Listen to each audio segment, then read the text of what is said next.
बातों को और समझकर अमल कर लेंगे तो गारंटी देता हूं, लिखकर साइन कर दूंगा कि 1 साल के अंदर आपकी गरीबी सदा सदा के लिए चली जाएगी, यदि मेरी इन बातों पर अमल कर लोगे तो। निवेदन करूंगा, ध्यान से सुनिएगा।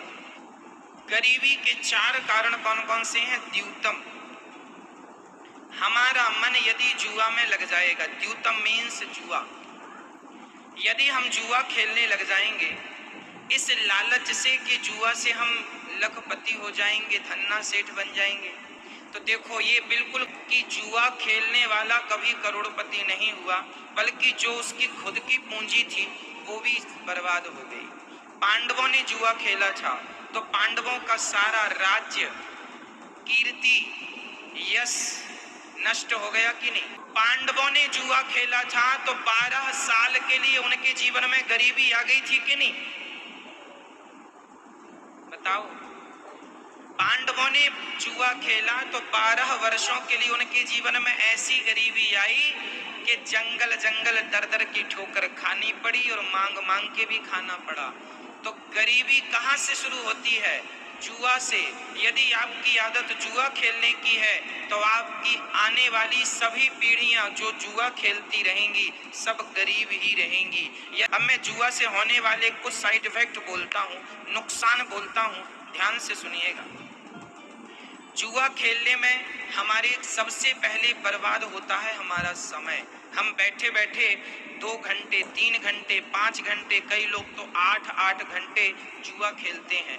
तो बताइए, कमाया कुछ नहीं, जो था वो भी गंवा दिया और 8 घंटे भी बर्बाद कर दिए। समय कीमती होता है कि पैसा?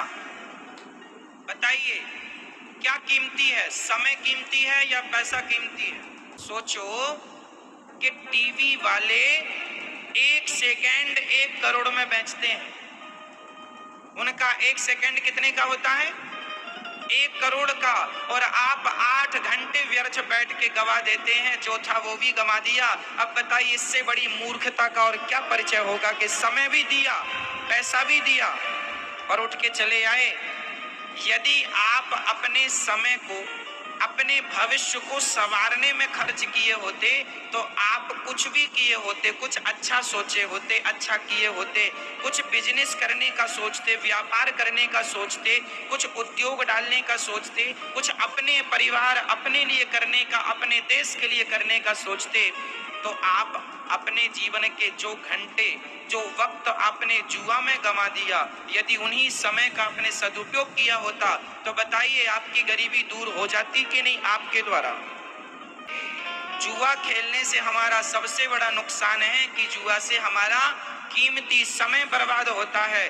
जो समय करोड़ों का है वो हम फोकट में दे रहे हैं।